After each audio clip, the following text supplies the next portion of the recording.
Happy New Year. I just wanted to give a kind of a brief intro. This won't be a very long video about what we're going to cover on Friday, January 3rd. We've got about a 45-minute meeting planned for middle school, high school to work on our PLC, which is reducing failing students.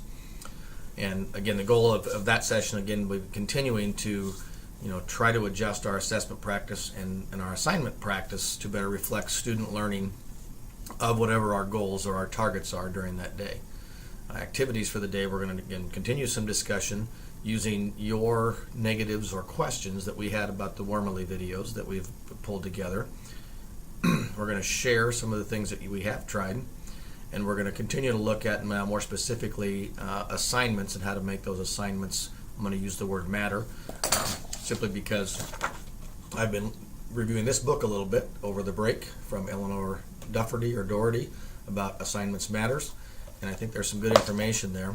Really what happened, with the action plan of reducing failing students, with all the conversations I've had with you guys, the SLO conferences, formal observations, and those types of things, and just questions that have come back to me when I've done walkthroughs and formals. I think that what we've kind of walked toward. There isn't any grand scheme here. It just what is needed next. Been a lot of discussion with you guys about how do we make these assignments more meaningful to kids. How do we get the kids to understand how meaningful these assignments are?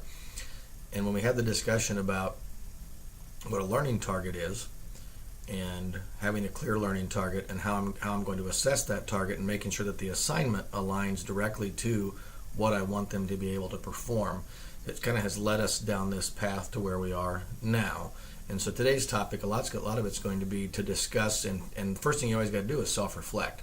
How do I currently use assignments, and are they aligned to those big goals, the standards for my classroom or the goal for that day? So looking back, we spent all last year basically talking about clear learning targets, and I don't think anybody has a question now with the research that if you don't have a clear focus on what you need to get done, it's not likely going to happen. So looking back at some of these Flip Friday things that I've shared with you, September 6th was all about the learning goal, reviewing why we do that.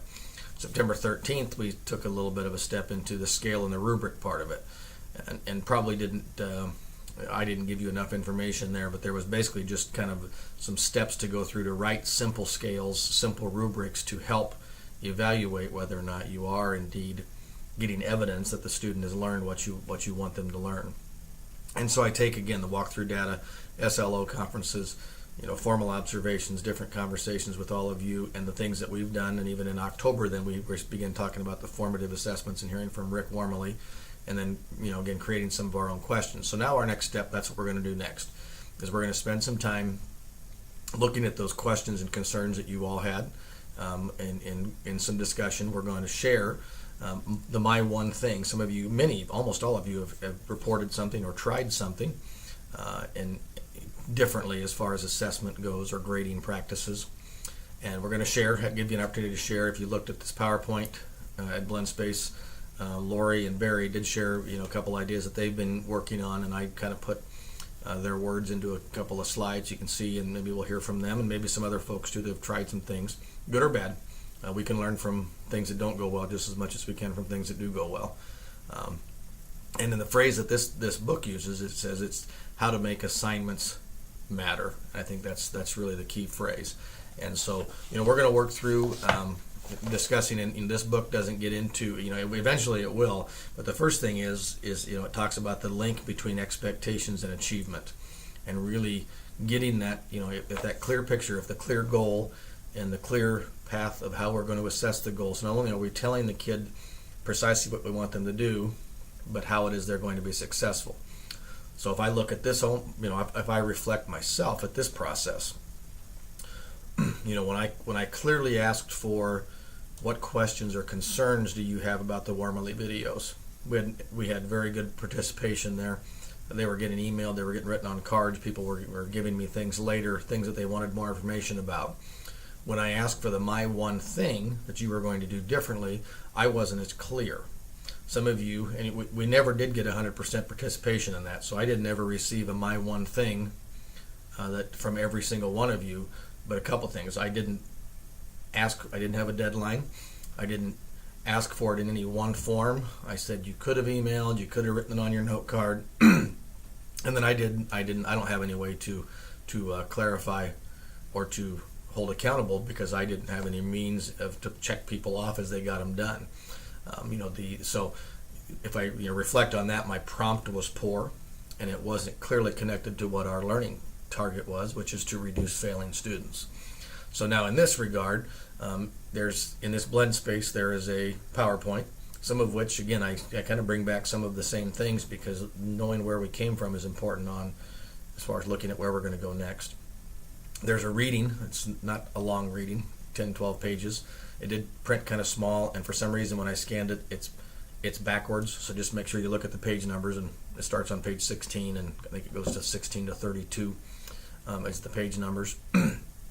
But that's from this book. So I would like you to read that, and there is a task within that that I am requiring you to get me something in return. And then we will do a little bit of a group activity and some discussion, some pair and share type discussing based on your questions that you had about the formative assessment. And then we'll start to set the stage for what the next step would be is how do I look at my own assignments and make sure that my own assignments are relevant and connecting and supporting what my learning goal is. And as we do that, then that's what starts to then help us raise those expectation levels because it's just such a clear picture. The student knows what to do. The student knows how it will look and what needs to be done to be successful or to be able to demonstrate proficiency or however you want to term it. And then there's a clear product at the end, and that product then should be able to give you that evidence. So, again, I'm going to send this out. I'm sure if you check your email and you're going to be thinking, oh my gosh, we only have a few more days of break and he's already sending us some more things.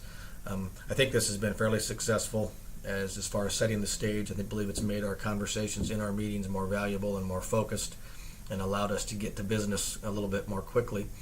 And it has also then helped prepare people with some questions and that kind of thing. So, but in this regard, again, please go through the PowerPoint and read through the reading, and the rest of the activity will take place at our meeting. I look forward to seeing everybody back, and this is we got Husker football coming up tomorrow. Tonight's a big night. If you're a basketball fan, the Big Ten season starts. Creighton Blue Jays are playing at 9 o'clock tonight. Huskers are at Iowa. So a big night if you're a sports fan. But hopefully, again, you've all enjoyed some good family time, and I look forward to seeing you all back on Friday, January 3rd.